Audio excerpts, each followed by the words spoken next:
Congressman, thank you again. The floor is yours, sir. Well, thank you, EW. It's great to be with you and your listeners.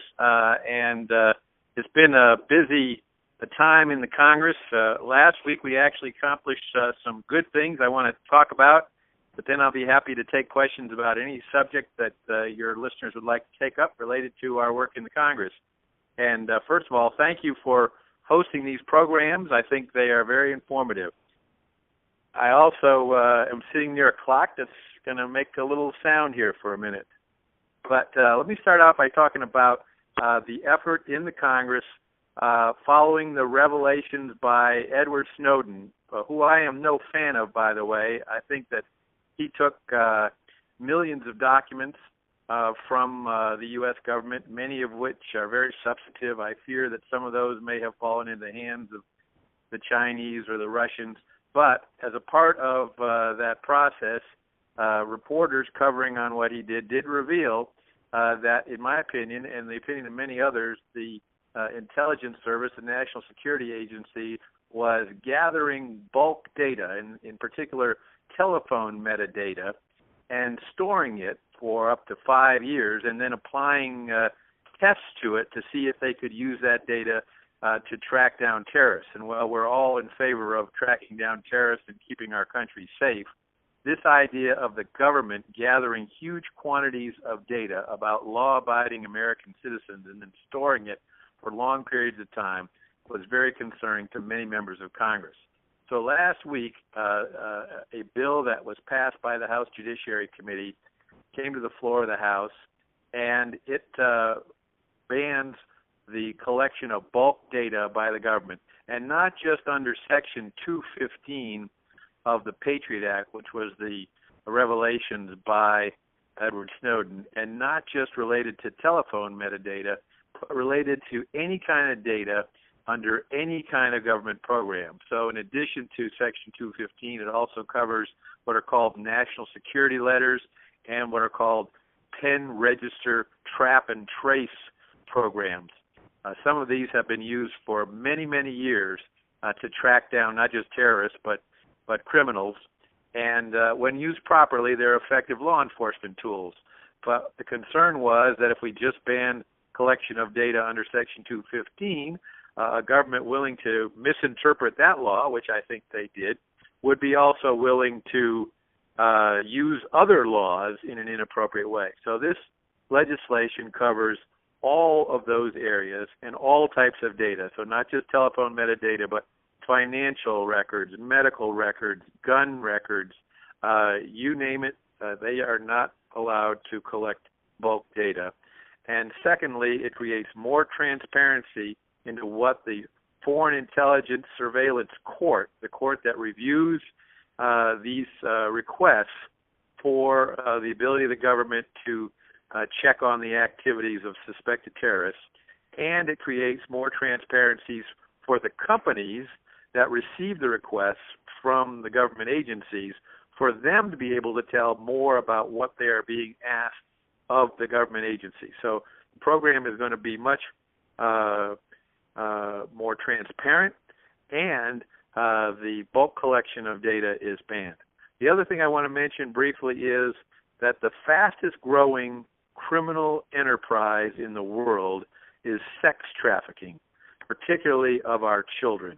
It is the third largest criminal enterprise in the world and the fastest growing. It's estimated that maybe as many as 300,000 children in the United States and millions worldwide, but 300,000 in our own country are at risk of being made slaves for sex trafficking. So we passed 5 bills through the House, 3 of which originated in the Judiciary Committee, and amongst the things they do are to treat children who are saved from this slavery, not as criminals but as victims. Secondly, to make sure that there are more resources for law enforcement to fight this crime and more resources for the victims so that when they are taken out of these unbelievable situations, they can have some place, particularly if they can't go back to their family. It in some cases involves family members. In some cases involves foster homes. So they've got to have safe places where they can be protected. Thirdly, it also makes sure that people who advertise, whether it's on the internet or somewhere else, but the internet is where this explosion is being fostered, this explosion in sex trafficking. If you advertise on the internet and do so with knowledge that it is engaged in sex trafficking and for profit, you can receive up to a 30-year sentence with a 15-year minimum sentence for this very heinous crime. So these are some of the things that we're focused on in the House Judiciary Committee. There are obviously many, many other issues before the Congress, and EW, if it's all right with you, I prefer taking questions than just talking and not knowing whether my listeners are interested in hearing what I have to say. That's fine, Mr. Chairman. Thank you very much. Let me pose the first question, then Daniel, you control the board and bring people up. Look, I know that you're not in the Senate, you're in the House, but people are very, very concerned, about the judiciary kind of running roughshod over the will of the people and reinterpreting the Constitution, kind of doing what it wants to do. And now that Harry Reid has allowed this, created this 51-vote nominating process, we've got a lot of judges who come from very radical backgrounds who have an agenda. And the president does not seem to have a great deal of respect for the power of Congress, its constitutional role at all. And you've been one of the few who's spoken out on this. What do you see for the remainder of his term in terms of trying to rein in what I would consider to be a kind of lawless approach that disrespects separation of powers and the co-equal branches of government? Well, EW, this is a very, very serious problem, and the tools that the Congress have to hold a president in check are limited. So let me talk about a couple of those. First of all, and most importantly, the United States Senate has the ability to not confirm presidential nominees, whether it be for the courts or the cabinets, the cabinet members or other high-level government officials, or our ambassadors to other countries. They have the ability to stop those. But as you correctly noted, instead of stopping it, Harry Reid made it easier for the president to get some of these folks put on the court and in other places. So absolutely critical right now is to win control of the United States Senate by conservatives. Conservatives can put a halt to this if there is a majority in the Senate that says we're not going to confirm these appointments.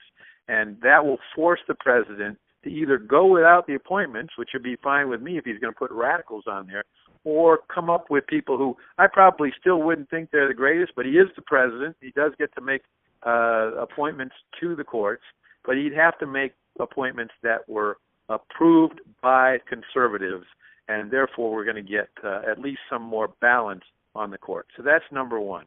Number two, we have got to, and this is difficult, especially when you have appointments to the court who are sometimes radical, but there are still many good judges on the federal bench, and we have got to get more lawsuits brought to the courts challenging the president's failure to enforce the law or rewriting the law. As he says, he's got his pen and his cell phone, and he has used those aggressively, and he can be held in check, but we have got to bring more lawsuits, both in the private sector and the Congress itself. We have one lawsuit brought by the Congress pending right now regarding the Fast and Furious investigation, the refusal by Eric Holder to reveal the documents that explain how that happened and what was done afterwards and whether or not there was a cover-up and why no one was held accountable in any significant way.